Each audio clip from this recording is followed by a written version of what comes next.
People are always asking me the same thing. What's the secret, Jesse? How do you catch the big money in the market without getting chewed up in the process? And I tell them straight, there isn't any secret. The market itself tells you everything you need to know if you'll only listen. That's where this whole idea of the line of least resistance comes in. And if you remember the previous video on catch big moves before they start, you'll see how this ties naturally into the next step of trading wisdom, following the path the market is already cutting for you. Now, let me ask you, when you push water down a hill, does it climb back up to meet you? Of course not. It runs downward through the cracks, finding the easiest channel until it settles. The market is no different. Prices move where the pressure pushes them. They seek their own level, their own natural path, their own line of least resistance. And the trader who fights against that, well, he ends up broke, angry, and blaming everyone but himself. I learned this truth the hard way, as most traders do. Early on, I thought I could outsmart the tape. I wanted to buy when it looked cheap and sell when it looked expensive. But what does cheap or expensive mean to the market? Nothing. The tape doesn't care about your notions. It only cares about supply and demand, and the visible expression of that force is price movement. That's all. Sooner or later, every trader learns that he must ride with the tide, not against it. And that's exactly what this line of least resistance is. Think of the tape as a living thing. It has moods. It has habits. When it wants to go up, it will go up. When it wants to go down, it will go down. You and I can't stop it. The newspapers can't stop it. Not even the biggest operators can fight it for long. So, the only sensible move is to recognize the current, step in when the flow is in your favor, and get out when it turns. Isn't that what every sensible person would do in any other walk of life? You see, a trader doesn't need to know why the market moves. That's the biggest mistake amateurs make. They're always looking for reasons. They want a news story, an earnings report, a whisper from Washington. Forget it. The why doesn't make you money. Only the what does. The what is price, and the price will always follow the line of least resistance. That's where your money is. That's where your focus should be. But let's get practical. How do you recognize this line of least resistance on a chart? Well, it's simpler than most people think, though it takes discipline to see it. If a stock is making higher highs and higher lows, the resistance is downward, and the line of least resistance is upward. That stock wants to go higher. If it's making lower highs and lower lows, the opposite is true. It wants to sink lower. Do you see how straightforward that is? The action itself reveals the tendency. You don't need any elaborate formulas. Just your eyes, your brain, and the tape. Now, I'll tell you something. A stock doesn't rise simply because you bought it, and it doesn't fall because you sold it. Many traders act as though that were true. They cling to a losing position, hoping the market will come back to their opinion. But the market doesn't owe you a reversal. When you're wrong, the line of least resistance makes that clear. The stock moves against you.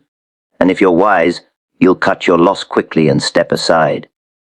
If you're stubborn, you'll wait and wish, and the market will take every last dime from you. Which kind of trader do you want to be? Discipline is the trader's backbone. You must train yourself to follow the tape, not your emotions. When the market shows you its hand, you don't argue, you obey. If the trend is up, you buy. If the trend is down, you sell. It's not glamorous, but it works. And isn't working what matters most? Of course, patience is just as important. Sometimes the line of least resistance doesn't show itself right away. Prices can drift sideways, waiting for the pressure to build. That's when the amateur grows restless and jumps in too soon. He thinks he's clever, anticipating the move. But 9 times out of 10, he gets shaken out before the real trend begins. The professional, on the other hand, waits for the market to tip its hand. He doesn't guess, he observes. He waits for confirmation. That patience pays off, because when the move finally comes, he's already in step with the flow, and he rides it with confidence.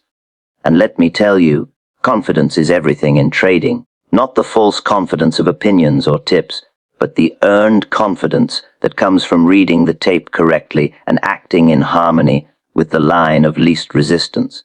When you have that, you can sit tight through the fluctuations because you know you're on the right side of the market. Do you feel how different that is from gambling? You see, trading isn't about catching every wiggle. It's about catching the big swing, the real move, the tide that carries your profits far beyond what you could make by scalping a few points here and there. And how do you catch those big moves? By aligning yourself with the line of least resistance. This is why, back when we talked about catching big moves before they start, the principle was so crucial. Because once you've identified the start, the next job is to follow the flow, to stay with the line, and not to fight it. Every winning campaign I've ever had came down to this. The big money wasn't made in the buying or the selling. It was made in the sitting. And you can only sit when you know you're in harmony with the market's natural tendency. That's the line of least resistance. It gives you the conviction to stay put. Without it, you'll be in and out, chasing shadows, losing commissions, and wearing yourself out without ever building real profits. But let's pause for a moment and look at the mindset behind this. Because trading isn't just about charts and prices, it's about you, the trader. Are you willing to bend your will to the market? Are you humble enough to admit when the flow is against you? That's where most people fail. They bring their ego into the market, and the market smashes it flat. You've got to be like water yourself, adaptable, flowing, never rigid. Do you see the lesson here? Price always seeks the path of least resistance, just like water running downhill. That truth may sound simple, but in it lies the whole secret of trading, the core of market law, the principle that separates the winning operator from the losing amateur. A market, like water, does not waste energy climbing back against gravity, and it does not wander aimlessly when pressure builds. It moves where it can move most easily, where the weight of supply or the demand of buying can find its channel. If you understand this, you begin to see the market for what it is, not for what you wish it to be. Think about water for a moment. When rain falls on a mountain, it doesn't hesitate. It doesn't hold a committee meeting or consult a forecast. It runs downward immediately, without thought, through the grooves and channels that gravity provides. The mountain itself shapes its path. The water has no choice but to follow that natural slope. Price action behaves the same way. When a stock wants to go higher, it does so because the path upward is clear, because demand outweighs supply and buyers are ready to lift it. When a stock wants to go lower, no amount of wishing or talking will change that fact. Sellers outnumber buyers, the pressure tilts downward and price falls into that natural groove.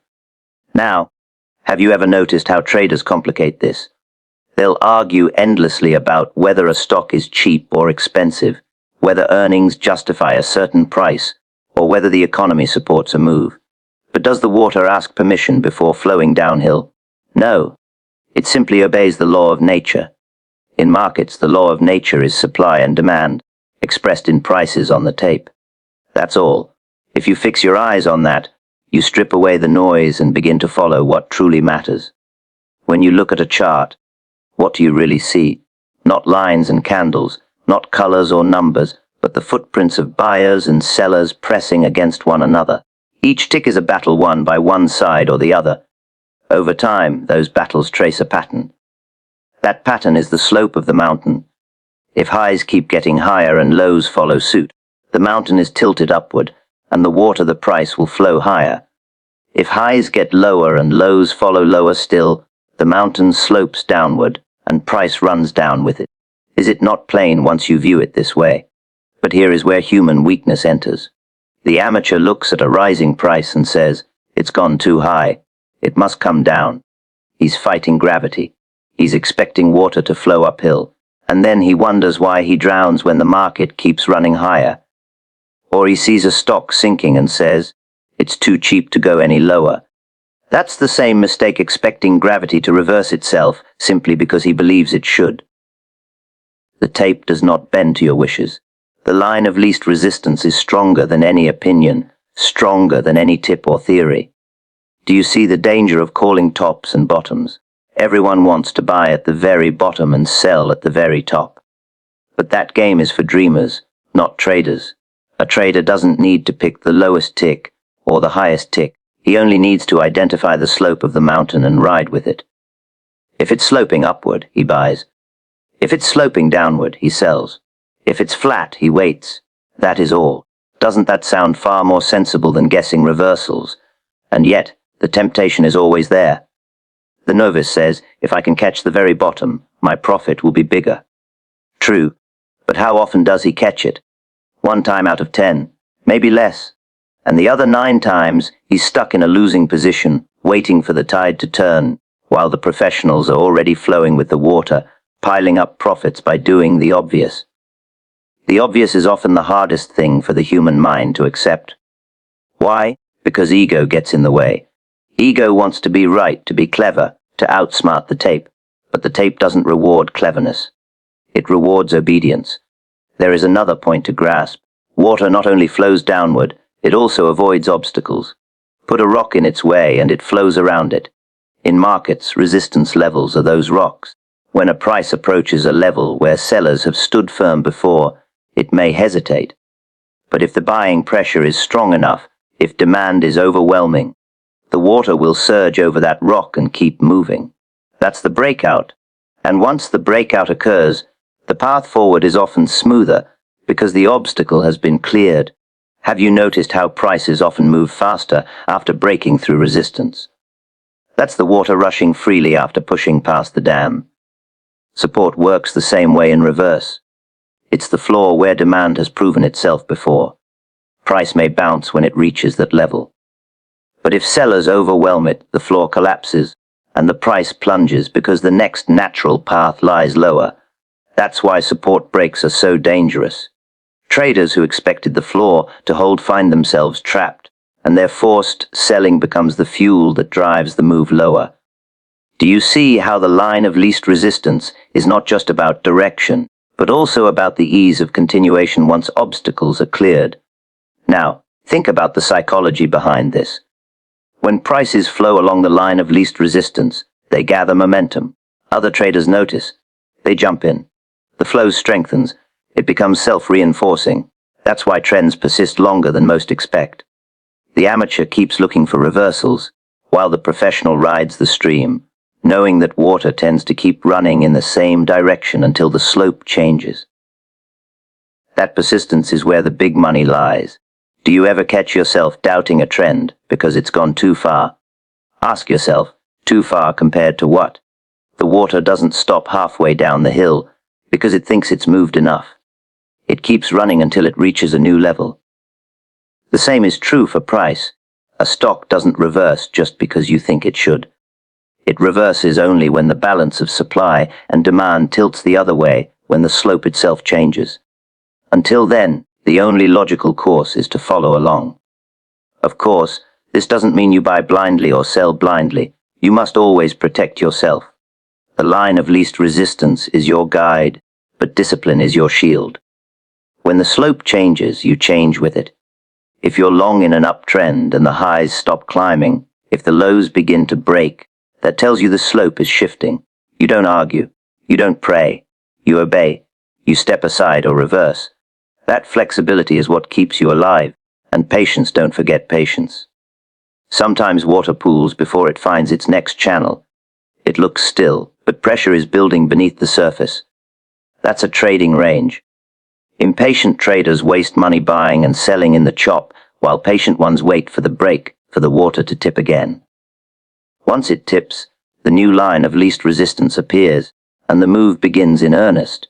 Do you see how patience ties directly into this principle? All of this comes back to one idea: markets move because of pressure, and pressure releases along the line of least resistance. Your job is not to predict or to force, but to observe and to follow. If you can train your eyes to see the slope, and your will to obey it, you place yourself in harmony with the natural law of price action. And in trading, being in harmony with the market is everything. The line of least resistance is revealed through patterns of higher highs and higher lows, or lower highs and lower lows. That may sound like a simple bit of chart talk, but in truth it is one of the most powerful tools you can ever learn as a trader. Because when you strip away the confusion, The opinions, the news stories, the rumors, what is left is price itself, and price leaves clues in its own footprints. Those footprints are the series of highs and lows marked across the tape. When you read them right, they show you exactly where the line of least resistance lies. Now picture a stock climbing steadily. It makes a push upward, pulls back a little, then rallies again, reaching a new peak higher than the last. Each retreat is shallow compared to the push forward. Each new low sits above the one before it. What is that telling you? It's telling you that buyers are stronger than sellers. Demand is pressing against supply and winning each time.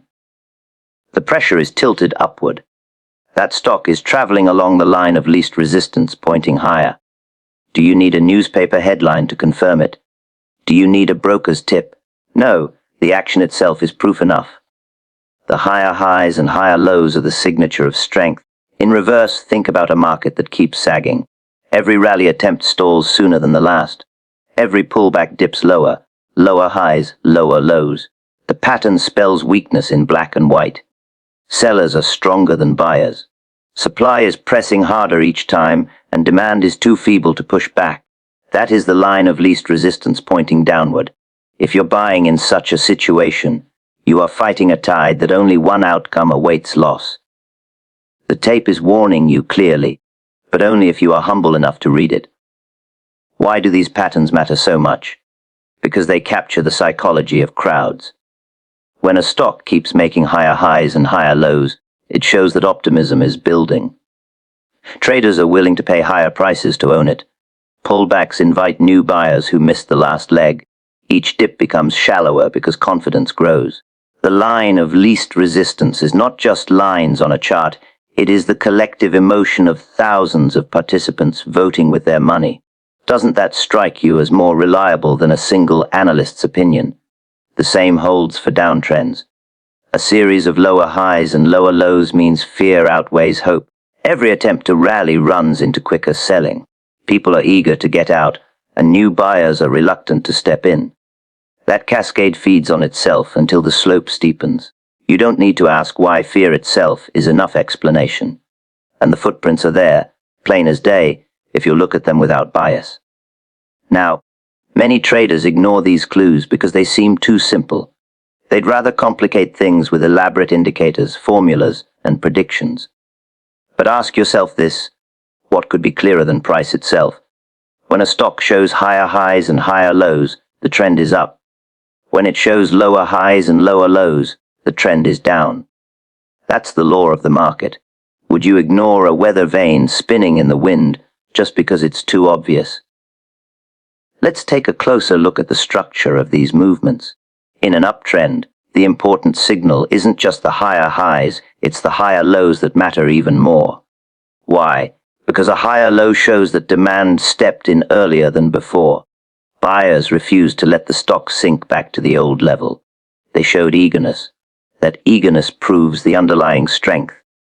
When you see that pattern repeating, you know the line of least resistance remains upward until proven otherwise. In a downtrend, the lower highs tell the real story. Each time the stock bounces, sellers step in sooner. They aren't willing to wait for the previous top. They're eager to unload. That eagerness is what drags the line lower. The lower lows simply confirm the weakness.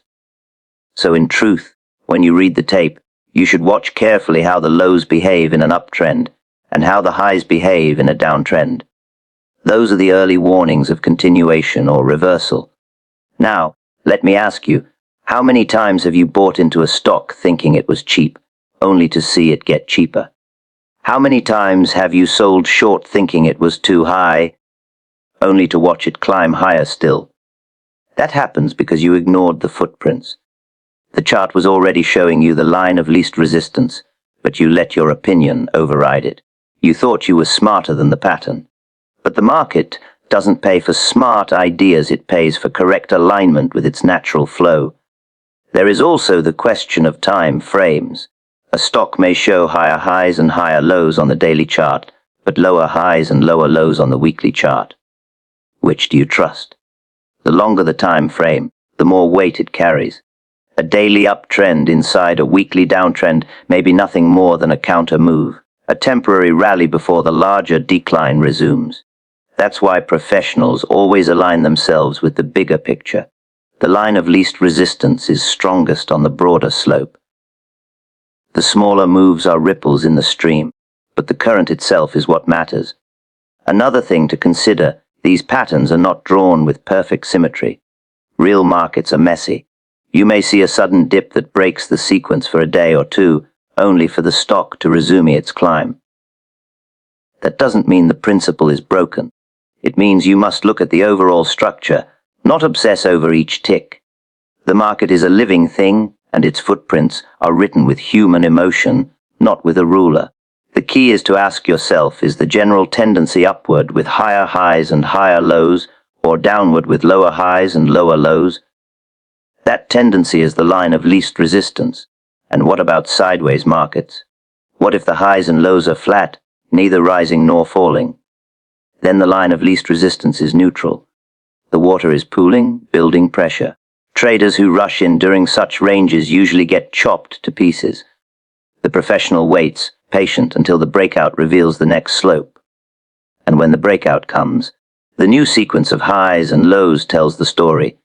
Isn't it easier to wait for clarity than to gamble in the dark? I can't stress enough how much this one principle has guided me. There were times when I ignored it, thinking I knew better. Every time, I paid the price. There were times I obeyed it, and those were the times I built fortunes. The tape never lies. The footprints are there. Higher highs and higher lows tell you the path is upward. Lower highs and lower lows tell you the path is downward. To trade in any other direction is to step in front of a train and hope it stops. So watch those patterns with care. Don't let simplicity fool you. The most powerful truths in the market are always simple. The man who follows them has a chance. The man who ignores them is already beaten. Every chart you study, every campaign you consider, ask yourself, are the highs rising or falling?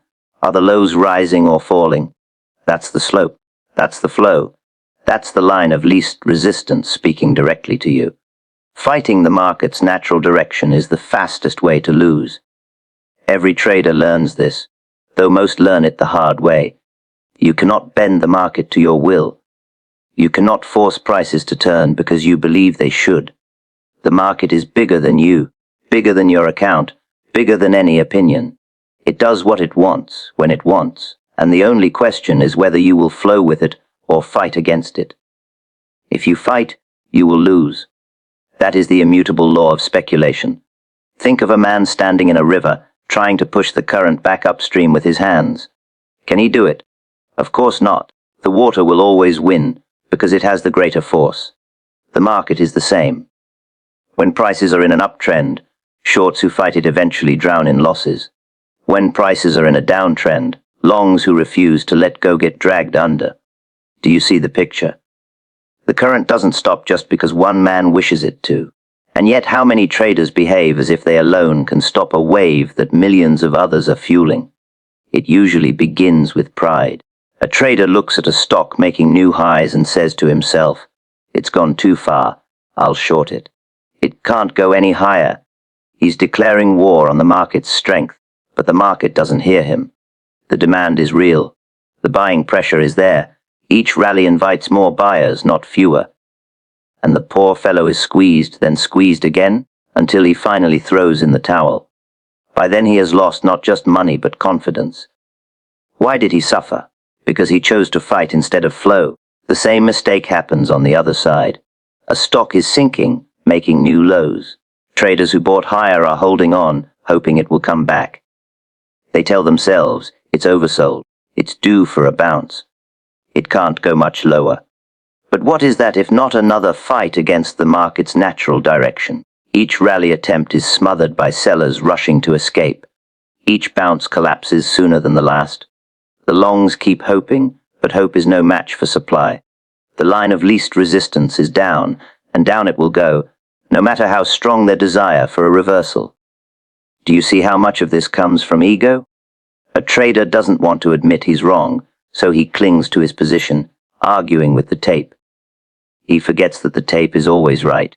His account balance shrinks, while his pride keeps whispering, "Just hold on, The market will prove you right.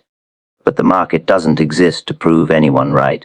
It exists to express the balance of supply and demand, and it does so without mercy. The trader who fights it is like a soldier charging a cannon barehanded. The great operators of the past knew this law well. They never fought the trend. They waited until the line of least resistance was plain, and then they went with it. They didn't argue with new highs, they bought them. They didn't argue with new lows, they sold them. That is why they lasted while others went broke. Isn't that lesson worth taking to heart? There is a danger here too, because human beings are stubborn. We are wired to believe our opinions. Once we have a view, we cling to it. In everyday life, that trait can sometimes be useful.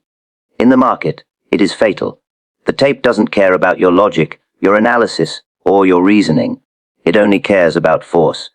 If you ignore that and keep fighting, you are signing your own financial death warrant. Think of all the stories of ruined traders. What do most of them have in common? They held on too long. They fought too hard. They refused to cut their losses when the market showed them they were wrong. They let one trade, one opinion, grow into an anchor that dragged them under. And all because they believed they could outlast the market. But the market has more money than you, more patience than you, more power than you. To fight it is madness. Now, let me ask you, have you ever found yourself averaging down into a loser?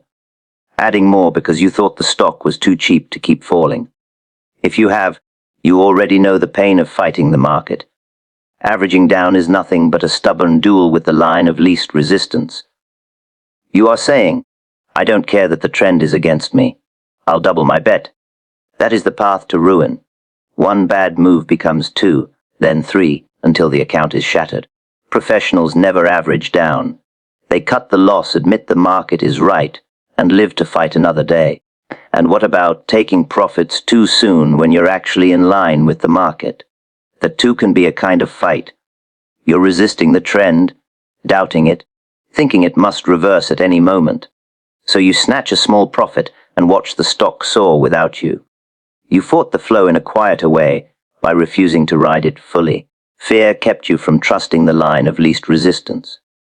That's another costly battle. The cure for all this is humility. The market is the master. You are the student. When the tape shows strength, you accept it. When it shows weakness, you respect it. Your task is not to impose your will, but to obey the law of price action. That doesn't mean blind submission, it means disciplined observation and action. It means you never let your opinion stand taller than the evidence on the tape. Think of it as sailing. A sailor doesn't fight the wind. He studies it, trims his sails, and uses it to carry him forward. The market is your wind. If it blows upward, you set your sails for long positions. If it blows downward, you trim for shorts. If it's calm, you wait. But to fight the wind, that's suicide. And yet, day after day, traders do just that. They fight instead of sail. They struggle instead of flow. And the sea always wins. There is also greed to consider. A trader may see the market trending but want more than it gives. He says, yes, it's going up, but it should go up faster. It should reward me sooner. And when it doesn't, he grows impatient and starts fighting the rhythm, jumping in and out, forcing trades. But the market won't be rushed. It moves at its own pace, and the impatient man is left battered, while the patient one rides calmly along. Isn't it better to accept the market's pace instead of demanding your own? Fear works the same way. A trader sees the trend but doesn't trust it. He fears a reversal, so he hesitates. He misses the entry, then chases too late. Or he cuts profits short, resisting the natural continuation. Fear makes him fight against the very direction that would have carried him to profit. Both greed and fear are fights against reality, and in markets, reality always wins. This principle of not fighting the market ties directly back to discipline. Discipline means cutting losses when the trend is against you. Discipline means staying with the trend when it's in your favor. Discipline means waiting when the direction is unclear. All three require the humility to obey the tape instead of wrestling it. Without that humility, without that discipline, you are doomed to repeat the same battles, losing money, energy, and confidence each time. So when you look at the market, ask yourself one question above all others. What is the natural direction right now? If it's up, don't fight it by shorting. If it's down, don't fight it by buying. If it's sideways, don't force trades where none exist. Fighting the market is the fastest way to lose, because it pits you against a force far greater than yourself. The why behind moves is less important than the what shown in price action. This is a principle that confuses most traders, because human beings are trained from childhood to ask questions, to look for reasons, to demand explanations for everything that happens. If the market goes up, people want to know why. If it goes down, they want to know why. They run to newspapers, analysts, economists, television commentators, anyone who can offer a story that makes the move feel logical. But let me tell you something, those stories will never put $1 in your pocket. They will only keep you distracted while the market continues to do whatever it was going to do in the first place. The tape doesn't care about explanations. It only cares about expression, and that expression is price. When you see a stock rising, that's the what. The demand is greater than supply, and buyers are lifting it higher. When you see it falling, that's the what.